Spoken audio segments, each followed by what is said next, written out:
दूसरी क्लासेज में आप लोगों को स्वागत है। मैं उदय कुमार आज फिर से आप लोगों के लिए जो है इतिहास का महत्वपूर्ण क्वेश्चन लाए हैं। ठीक है, यह वही क्वेश्चन है जो परीक्षा में कईक बार पूछा गया है। ठीक है, तो अगर इस क्वेश्चन को आप कर लेते हैं तो आपको कहीं से कोई दिक्कत होने वाला नहीं है और बहुत बहुत अच्छा मार्क आप उठा सकते हैं परीक्षा में। आइए अगला क्वेश्चन देखिए। यहाँ पे क्वेश्चन कह रहा है कि रक्त और लौह की नीति का अवलंबन किसने किया। तो रक्त और लौह का जो है अवलंबन करने वाले बिस्मार्क थे। ठीक है, कौन थे? बिस्मार्क। ऑप्शन नंबर सी इसका राइट जवाब हो जाएगा।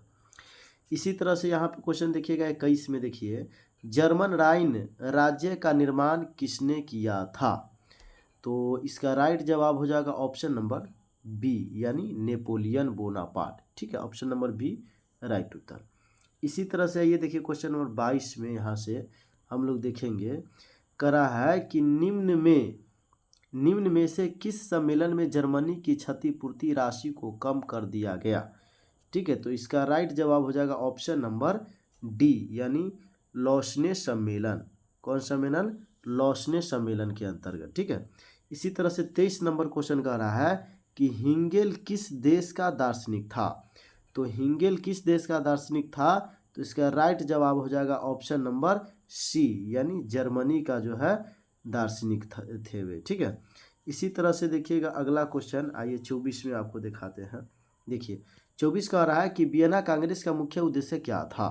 तो उसका मुख्य उद्देश्य था जो है राजतंत्रों की पुनः स्थापित करना। ठीक है, क्या था? राजतंत्रों की पुनः स्थापित करना। 25 में कह रहा है कि फ्रांसीसी क्रांति कब हुई। तो फ्रांसीसी क्रांति हुई थी 1789 में। ऑप्शन नंबर ए इसका राइट उत्तर हो जाएगा। इसी तरह से देखिए क्वेश्चन नंबर 26 में आइए। 26 नंबर क्वेश्चन कह रहा है कि मेजनी का संबंध किस संगठन से था। तो मेजनी का संबंध जो था वो था आपको कार्बोनरी से। ठीक है, क्या था? कार्बोनरी। ऑप्शन नंबर 20 का राइट उत्तर। 27 में कह रहा है राष्ट्रीय आंदोलन का केंद्र जेना विश्वविद्यालय कहाँ स्थित है। तो इसका राइट जवाब हो जाएगा ऑप्शन नंबर बी, यानी जर्मनी में स्थित है। ठीक है, अगला क्वेश्चन है कोसूत का संबंध किस देश से है। तो कोसूत का संबंध जो है आपको से मैं बताते चलूँ हंगरी से है। ठीक है, कोसूत का संबंध हंगरी से है। इसी तरह से देखिए क्वेश्चन नंबर 29 में करा है कि यूरोपीय सभ्यता का पालना किसे कहा जाता है। तो यूरोपीय सभ्यता का पालना को कहा जाता है यूनान। याद रखिए, क्या कहा जाता है? यूनान। 30 नंबर क्वेश्चन कह रहा है कि प्रथम जेनेवा जो है कन्वेंशन कब हुआ था। तो प्रथम जिनेवा कन्वेंशन हुआ था आपको 1864 में। ठीक है, याद रखिएगा 1864। इसी तरह से आइए आगे आइए क्वेश्चन 31 नंबर से हम लोग फिर पढ़ेंगे। देखिए 31 नंबर क्वेश्चन में कह रहा है कि इटली का एकीकरण कब पूर्ण हुआ। तो इटली का एकीकरण जो पूर्ण हुआ था वह हुआ था 1871 में। याद रखिएगा 1871 में। अगला क्वेश्चन है लुई फिलिप किस देश का शासक था। तो लुई फिलिप जो था लुई फिलिप था फ्रांस के शासक। ठीक है, लुई फिलिप कहाँ के था? फ्रांस के शासक था। ठीक है, इसी तरह से 33 नंबर क्वेश्चन में हम लोग देखेंगे, कह रहा है कि निम्न में से कौन मित्र राष्ट्र के गुट में शामिल नहीं था। ठीक है, 33 नंबर। तो इसका राइट जवाब हो जाएगा ऑप्शन नंबर बी, यानी जर्मनी शामिल नहीं था। ठीक है, इसी तरह से देखिए 34 में कह रहा है कि बोहेमिया निम्न में से किस देश के अधीन था। तो बोहेमिया जो था वह था ऑस्ट्रिया देश के अधीन। ठीक है, ऑस्ट्रिया देश के अधीन था बोहेमिया। इसी तरह से देखिए 35 नंबर क्वेश्चन में देखिए यहाँ क्या कह रहा है कि 1871 में विलियम प्रथम कहाँ का सम्राट बना। 1871 में विलियम प्रथम कहाँ का सम्राट बना। तो इसका राइट जवाब हो जाएगा ऑप्शन नंबर सी, यानी जर्मनी का सम्राट बना था। ठीक है, अब आइए क्वेश्चन नंबर हम लोग 36 करेंगे। देखिए यहाँ से 36 नंबर में कह रहा है कि लुई 16वें को फांसी कब दी गई। तो लुई 16वें को जो फांसी दी गई थी वह फांसी दिया गया था आपको से 1793 में। याद रखिएगा लुई 16वें को फांसी कब दिया गया, तो 1793 में। अगला क्वेश्चन है आपको पोट्सडम की घोषणा के बाद किसने जो है आत्मसमर्पण किया था। तो इसका राइट जवाब हो जाएगा ऑप्शन नंबर बी, यानी जापान जो है समर्पण किया था।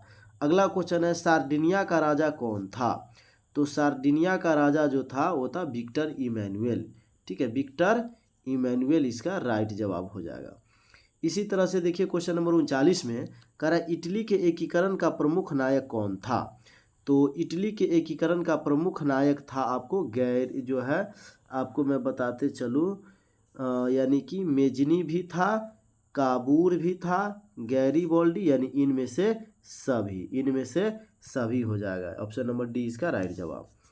इसी तरह से आइए क्वेश्चन नंबर 40 अब हम लोग करेंगे फिर।